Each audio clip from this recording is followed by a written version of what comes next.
이 파트에 대해서 좀 설명을 드릴게요. 아마 본인이 좀 상위권이다 하시는 학생들은 보면서 좀 도움이 될 거라고 생각합니다. 먼저 이 부분이에요.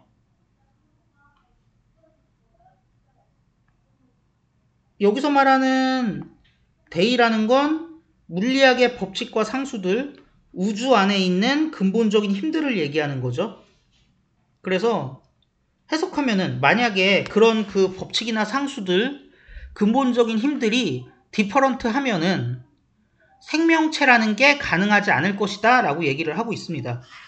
그런데 이거 가정법인데 지금 어떻게 생겼어요? 이렇게 생겼어요. 이게 혼합가정법을 사용한 거거든요. 근데 혼합가정법이란 건 뭐냐면 조건부와 결론 부분이 있는데 우리가 일반적으로 알고 있는 가정법, 맨 처음에 배우는 가정법은 두 개잖아요. 가정법 과거,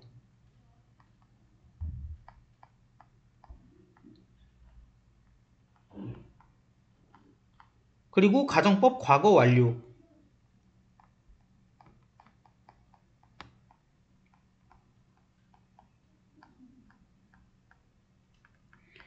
혼합가정법이라는 건 이 두 가지 가정법에서 어떤 뉘앙스를 전달하기 위해서 조건 부분에서 두 개 중에 하나를 선택하고요. 마찬가지로 결론 부분에서 두 개 중에 하나를 선택해서 조합하는 겁니다. 그러면 경우의 수가 몇 개가 나와요? 두 개가 나오죠? 이렇게 선택하면 그건 혼합가정법이 아니라 그냥 가정법 과거잖아요. 그러니까 두 개가 다르게 돼야 혼합가정법이지. 그럼 경우의 수 두 개 나오는 거잖아요. 첫 번째는 여기에는 과거 완료, 여기에는 가정법 과거. 이게 뭐예요? 우리가 일반적으로 혼합가정법 배울 때 많이 배우는 가장 많이들 알고 있는 형태죠. 근데 경우의 수에 따르면 한 개 더 있지. 여기다 과거 쓰고 여기다 과거 완료 쓰고.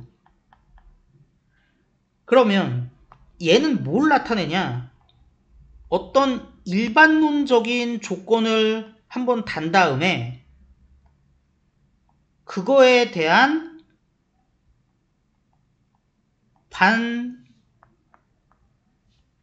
비현실적이고 사실과 반대되는 반사실적 결론을 내리는 거예요.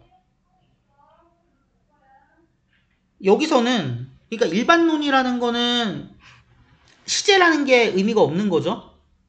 그러면 여기서 이렇게 한번 이 문장을 살펴보면은 여기서 또 해석에서 오류를 범하는 분들이 많아요. 여기서 디퍼런트하다는 거는 다르다가 아니라 틀리다라는 거예요.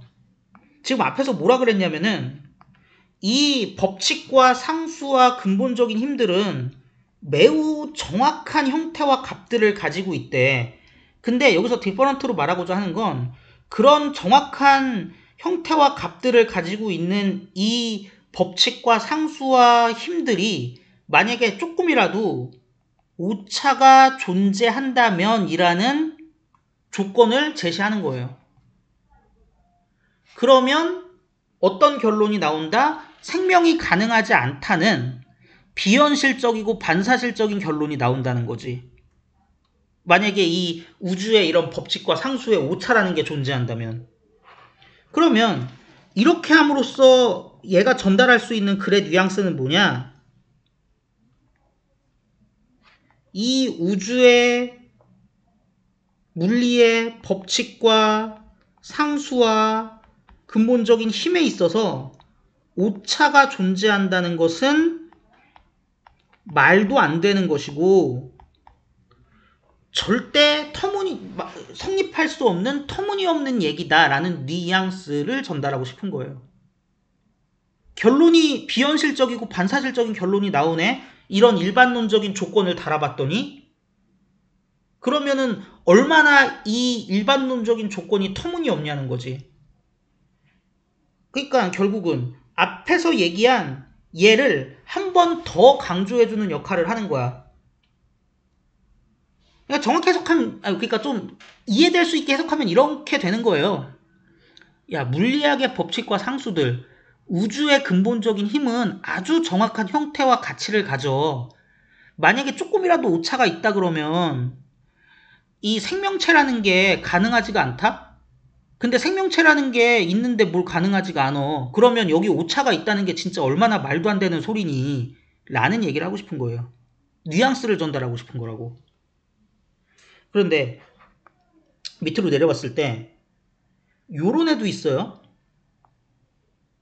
만약에 전자의 값이 약간이라도 더 크거나 작았으면은 화학작용이 가능하지 않았을 거고 생명체도 시작을 할 수 없었을 거래.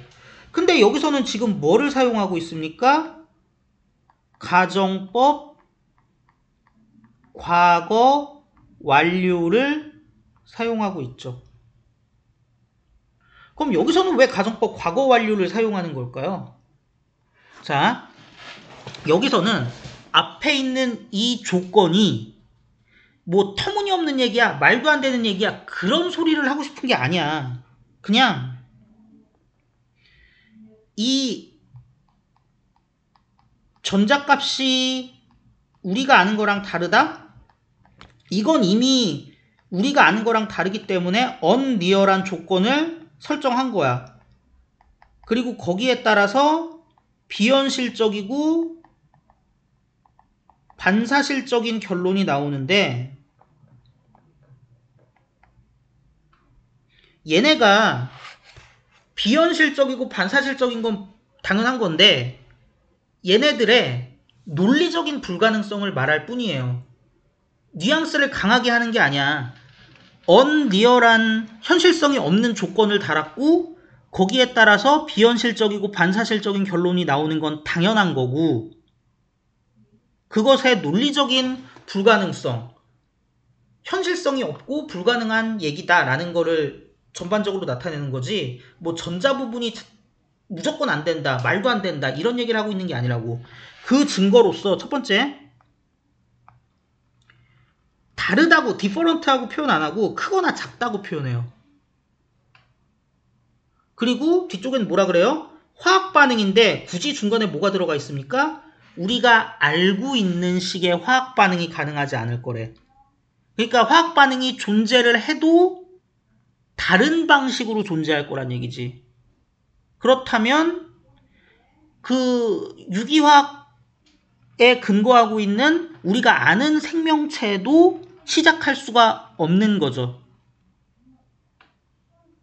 그러니까 이거는 틀리다의 문제가 아니고 다르다의 문제인 거야. 물론 현실성 없고 반사실적이긴 한데 만약에 전자가 완전히 다른 식이라면 화학 반응도 다른 식일 거고 우리가 아는 생명체는 시작을 못할 거고 근데 뭐 다른 형태의 상상할 수 없는 뭐 또 다른 종류의 뭐 눈 3개 달리고 팔 8개 달린 생명체는 뭐 시작을 할 수도 있겠지.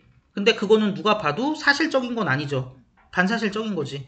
하지만 그것들의 논리적인 불가능성을 얘기하는 것일 뿐이지 이게 앞쪽처럼 이걸 강조하고 싶은 게 아니에요. 앞쪽에다가 뭘 강조하고 싶은 게 앞쪽에 나온 어떤 얘기를 강조하고 싶은 게 아니야. 그러니까 이 가정법 관련해서는 자꾸 사람들이 시제만 되게 신경 써요.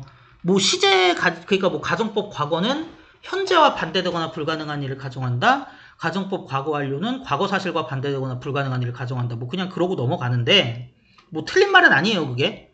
근데 시제보다 중요한 거는 그것들이 전달하고자 하는 의미 그리고 그거의 뉘앙스를 정확하게 해석해내서 이 문장이 하고자 하는 말을 정확하게 파악해내는 능력이 더 중요하다는 거죠.